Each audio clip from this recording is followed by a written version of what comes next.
Hoy 20 de febrero, celebramos a los santos Francisco y Jacinta Marto, los santos no mártires más jóvenes. Santos Jacinta y Francisco Marto, quienes junto a su prima Lucía vieron a la Virgen en varias ocasiones entre el 13 de mayo y el 13 de octubre de 1917 en Cova de Iria, cerca de Aljustrel, y de Fátima, en Portugal. Fecha de beatificación: 13 de mayo de 2000 por el Papa San Juan Pablo II. Fecha de canonización: 13 de mayo de 2017 por el Papa Francisco. En Aljustrel, pequeño pueblo situado a unos 800 metros de Fátima, Portugal, nacieron los pastorcitos que vieron a la Virgen María, Francisco y Jacinta, hijos de Manuel Pedro Marto y de Olimpia de Jesús Marto. También nació allí la mayor de las videntes, Lucía dos Santos, quien murió el 13 de febrero del 2005. Francisco nació el día 11 de junio de 1908.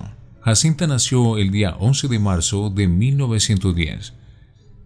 Desde muy temprana edad, Jacinta y Francisco aprendieron a cuidarse de las malas relaciones y por tanto preferirían la compañía de Lucía, prima de ellos, quien les hablaba de Jesucristo. Los tres pasaban el día juntos, cuidando a las ovejas, rezando y jugando. Entre el 13 de mayo y el 13 de octubre de 1917, a Jacinta, Francisco y Lucía les fue concedido el privilegio de ver a la Virgen María en Cova de Iria. A partir de esta experiencia sobrenatural, los tres se vieron cada vez más inflamados por el amor de Dios y de las almas, que llegaron a tener una sola aspiración: rezar y sufrir de acuerdo con la petición de la Virgen María. Si fue extraordinaria la medida de la benevolencia divina para con ellos, extraordinario fue también la manera como ellos quisieron corresponder a la gracia divina. Los niños no se limitaron únicamente a ser mensajeros del anuncio de la penitencia y de la oración, sino que dedicaron todas sus fuerzas para hacer de sus vidas un anuncio, más con sus obras que con sus palabras. Durante las apariciones soportaron con espíritu inalterable y con admirable fortaleza las calumnias, las malas interpretaciones, las injurias, las persecuciones y hasta algunos días de prisión. Durante aquel momento tan angustioso en que fue amenazado de muerte por las autoridades de gobierno si no declaraban falsas apariciones, Francisco se mantuvo firme por no traicionar a la Virgen, infundiendo este valor a su prima y a su hermana. Cuantas veces les amenazaban con la muerte, ellos respondían: si nos matan, no importa, vamos al cielo. Por su parte, cuando a Jacinta se la llevaban supuestamente para matarla, con espíritu de mártir les indicó a sus compañeros: no se preocupen, no le diré nada, prefiero morir antes que eso. Francisco era de carácter dócil y condescendiente. Le gustaba pasar el tiempo ayudando al necesitado. Todos lo reconocían como un muchacho sincero, justo, obediente y diligente. Las palabras del ángel en su tercera aparición, consolad a vuestro Dios, hicieron profunda impresión en el alma del pequeño pastorcito. Él deseaba consolar a nuestro Señor y a la Virgen, que le había parecido estaban tan tristes.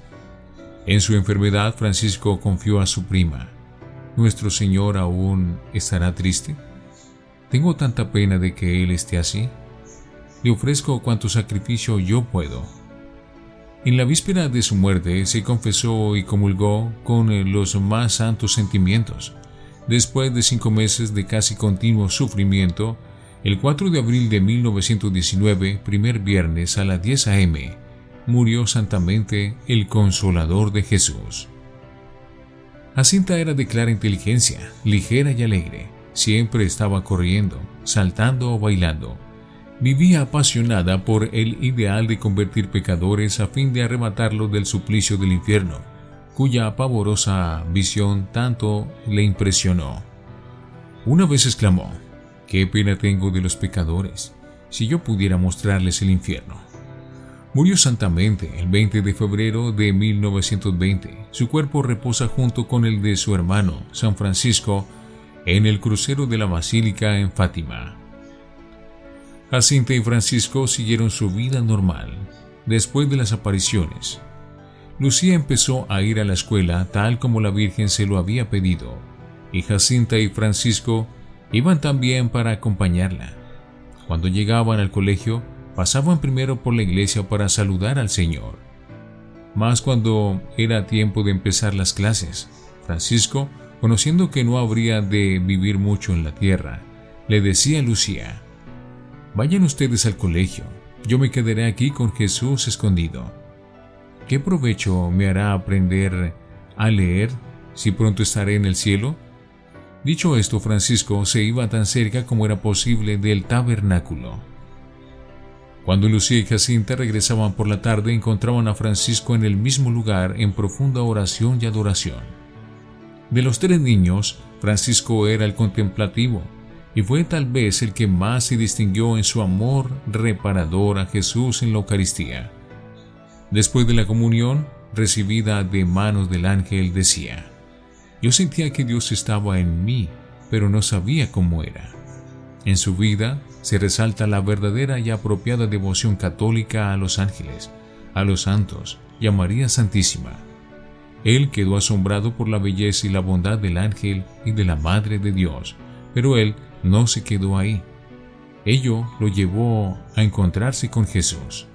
Francisco quería ante todo consolar a Dios, tan ofendido por los pecados de la humanidad. Durante las apariciones era esto lo que impresionó al joven. Más que nada, Francisco quería ofrecer su vida para aliviar al Señor, quien él había visto tan triste, tan ofendido. Incluso sus ansias de ir al cielo fueron motivadas únicamente por el deseo de poder mejor consolar a Dios, con un firme propósito de hacer aquello que agradase a Dios.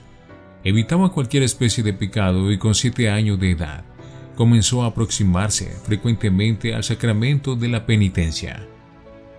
Una vez Lucía le preguntó: «Francisco, ¿qué prefieres más, consolar al Señor o convertir a los pecadores?». Y él respondió: «Yo prefiero consolar al Señor». ¿No viste qué triste estaba Nuestra Señora cuando nos dijo que los hombres no deben ofender más al Señor, que está ya tan ofendido? A mí me gustaría consolar al Señor y después convertir a los pecadores para que ellos no ofendan más al Señor». Y siguió: «Pronto estaré en el cielo, y cuando llegue voy a consolar mucho a nuestro Señor y a Nuestra Señora». A través de la gracia que había recibido y con la ayuda de la Virgen, Jacinta, tan ferviente en su amor a Dios y su deseo de las almas, fue consumida por una sed insaciable de salvar a las pobres almas en peligro del infierno. La gloria de Dios, la salvación de las almas, la importancia del Papa y de los sacerdotes, la necesidad y el amor por los sacramentos, todo esto era de primer orden en su vida. Ella vivió el mensaje de Fátima para la salvación de las almas alrededor del mundo, demostrando un gran espíritu misionero. Jacinta tenía una devoción muy profunda que la llevó a estar muy cerca del corazón inmaculado de María. Este amor la dirigía siempre, y no de una manera profunda, al Sagrado Corazón de Jesús. Jacinta asistía a la Santa Misa diariamente y tenía un gran deseo de recibir a Jesús en la Santa Comunión en reparación por los pobres pecadores. Nada la atraía más que el pasar tiempo en la presencia real de Jesús Eucarístico. Decía con frecuencia: «Cuánto amo el estar aquí, es tanto lo que tengo que decir a Jesús». Con un celo inmenso, Jacinta se separaba de las cosas del mundo para dar toda su atención a las cosas del cielo. Buscaba el silencio y la soledad para darse a la contemplación. «Cuánto amo a nuestro Señor», decía Jacinta a Lucía. «A veces siento que tengo fuego en el corazón, pero que no me quema». Desde la primera aparición, los niños buscaban cómo multiplicar sus mortificaciones. No se cansaban de buscar nuevas maneras de ofrecer sacrificios por los pecadores. Un día, poco después de la 4ª aparición, mientras que caminaban, Jacinta encontró una cuerda y propuso el ceñir la cuerda a la cintura como sacrificio. Estando de acuerdo, cortaron la cuerda en 3 pedazos y se la ataron a la cintura sobre la carne. Lucía cuenta después que este fue un sacrificio que los hacía sufrir terriblemente, tanto así que Jacinta apenas podía contener las lágrimas, pero si se le hablaba de quitársela, respondía enseguida que de ninguna manera, pues esto servía para la conversión de muchos pecadores. Al principio llevaban la cuerda de día y de noche, pero en una aparición, la Virgen le dijo: «Nuestro Señor está muy contento de vuestros sacrificios, pero no quiere que durmáis con la cuerda. Llevarla solamente durante el día». Ellos obedecieron y con mayor fervor perseveraron en esta dura penitencia, pues sabían que agradaban a Dios y a la Virgen. Francisco y Jacinta llevaron la cuerda hasta en la última enfermedad, durante la cual aparecía manchada en sangre. Jacinta sentía además una gran necesidad de ofrecer sacrificios por el Santo Padre. A ella se le había concedido el ver en una visión los sufrimientos tan duros del Sumo Pontífice. Ella cuenta: «Yo lo he visto en una casa muy grande, arrodillado, con el rostro entre las manos, y lloraba.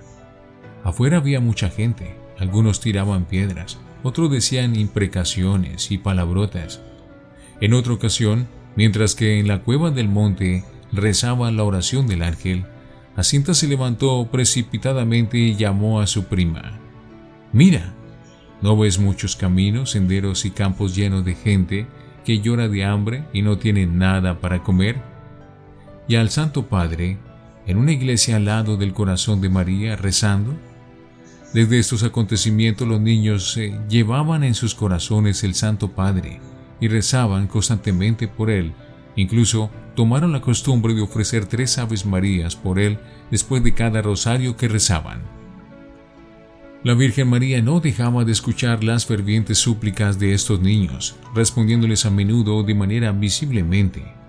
Tanto Francisco como Jacinta fueron testigos de hechos extraordinarios. En un pueblo vecino, a una familia le había caído la desgracia del arresto de un hijo por una denuncia que le llevaría a la cárcel si no demostrase su inocencia.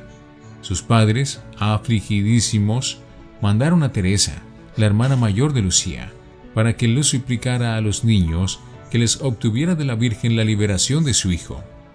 Lucía, al ir a la escuela, contó a sus primos lo sucedido. Dijo Francisco: «Vosotras vais a la escuela y yo me quedaré aquí con Jesús para pedirle esta gracia». En la tarde Francisco le dice a Lucía: «Puedes decirle a Teresa que haga saber que dentro de pocos días el muchacho estará en casa». En efecto, el 13 del mes siguiente el joven se encontraba de nuevo en casa. En otra ocasión, había una familia cuyo hijo había desaparecido como pródigo sin que nadie tuviera noticia de él. Su madre le rogó a Jacinta que lo recomendara a la Virgen. Algunos días después, el joven regresó a casa, pidió perdón a sus padres y les contó su trágica aventura. Después de haber gastado cuanto había robado, había sido arrestado y metido en la cárcel. Logró evadirse y huyó a unos bosques desconocidos y, poco después, se halló completamente perdido. No sabiendo a qué punto dirigirse, llorando se arrodilló y rezó. Vio entonces a Jacinta, que le tomó de una mano y le condujo hasta un camino, donde le dejó, indicándole que lo siguiese. De esta forma, el joven pudo llegar hasta su casa. Cuando después interrogaron a Jacinta si realmente había ido a encontrarse con el joven, repuso que no, pero que sí había rogado mucho a la Virgen por él. Ciertamente que los prodigiosos acontecimientos de los que estos niños fueron protagonistas hicieron que todo el mundo se volviera hacia ellos, pero ellos se mantenían sencillos y humildes. Cuanto más buscados eran por la gente, tanto más procuraban ocultarse. Un día que se dirigían tranquilamente hacia la carretera, vieron que se paraba un gran auto delante de ellos con un grupo de señoras y señores, elegantemente vestidos. «Mira, vendrán a visitarnos», empezó Francisco. «¿Nos vamos?», pregunta Jacinta. «Imposible, sin que lo noten», responde Lucía. «Sigamos andando y veréis cómo no nos conocen». Pero los visitantes los paran. ¿sois de Aljustrel? Sí, señores, responde Lucía. ¿Conocéis a los 3 pastorcitos a los cuales se les ha aparecido la Virgen? Sí, los conocemos. ¿Sabráis decirnos dónde viven? Tomen ustedes este camino y allí abajo tuerzan hacia la izquierda. Les contesta Lucía, describiéndoles sus casas. Los visitantes marcharon, dándoles las gracias, y ellos contentos corrieron a esconderse. Ciertamente Francisco y Jacinta fueron muy dóciles a los preceptos del Señor y a las palabras de la Santísima Virgen María. Progresaron constantemente en el camino de la santidad, y en breve tiempo alcanzaron una gran y sólida perfección cristiana, al saber por la Virgen María que sus vidas iban a ser breves. Pasaban los días en ardiente expectativa de entrar en el cielo, y de hecho su espera no se prolongó. El 23 de diciembre de 1918, Francisco y Jacinta cayeron gravemente enfermos por la terrible epidemia de bronconeumonía. Pero a pesar de que se encontraban enfermos, no disminuyeron en nada el fervor en hacer sacrificios. Hacia el final de febrero de 1919, Francisco desmejoró visiblemente, y del lecho en que se vio postrado no volvió a levantarse. Sufrió con íntima alegría su enfermedad y sus grandísimos dolores en sacrificio a Dios. Como Lucía le preguntaba si sufría, respondía: bastante, pero no me importa. Sufro para consolar a nuestro Señor y en breve iré al cielo. El día 2 de abril su estado era tal que se creyó conveniente llamar al párroco. No había hecho todavía la primera comunión y temía no poder recibir al Señor antes de morir. Habiéndose confesado en la tarde, quiso guardar ayuno hasta recibir la comunión. El siguiente día recibió la comunión con gran lucidez de espíritu y piedad, y apenas hubo salido el sacerdote cuando preguntó a su madre si no podía recibir al Señor nuevamente. Después de esto, pidió perdón a todos por cualquier disgusto que les hubiese ocasionado. A Lucía y a Jacinta les añadió: yo me voy al paraíso, pero desde allí pediré mucho a Jesús y a la Virgen, para que os lleve también pronto allá arriba. Al día siguiente, el 4 de abril, con una sonrisa angelical, sin agonía, sin un gemido, expiró dulcemente. No tenía aún 11 años. Jacinta sufrió mucho por la muerte de su hermano. Poco después de esto, como resultado de la bronconeumonía, se le declaró una pleuresia purulenta, acompañada de otras complicaciones. Un día le declara a Lucía: la Virgen ha venido a verme y me preguntó si quería seguir convirtiendo pecadores. Respondí que sí, y ella añadió que iré pronto a un hospital y que sufriré mucho, pero que lo padezca todo por la conversión de los pecadores, en reparación de las ofensas cometidas contra su corazón y por amor de Jesús. Dijo que mamá me acompañará, pero que luego me quedaré sola. Y así fue. Por orden del médico fue llevada al hospital de Villanova, donde fue sometida a un tratamiento por 2 meses. Al regresar a su casa volvió como había partido, pero con una gran llaga en el pecho que necesitaba ser medicada diariamente. Mas, por falta de higiene, le sobrevino a la llaga una infección progresiva que le resultó a Jacinta un tormento. Era un martirio continuo que sufría siempre sin quejarse. Intentaba ocultar todos estos sufrimientos a los ojos de su madre para no hacerla padecer más, y aún le consolaba diciéndole que estaba muy bien. Durante su enfermedad confió a su prima: sufro mucho, pero ofrezco todo por la conversión de los pecadores y para desagraviar al corazón inmaculado de María. En enero de 1920, un doctor especialista le insiste a la mamá de Jacinta a que la llevasen al hospital de Lisboa para atenderla.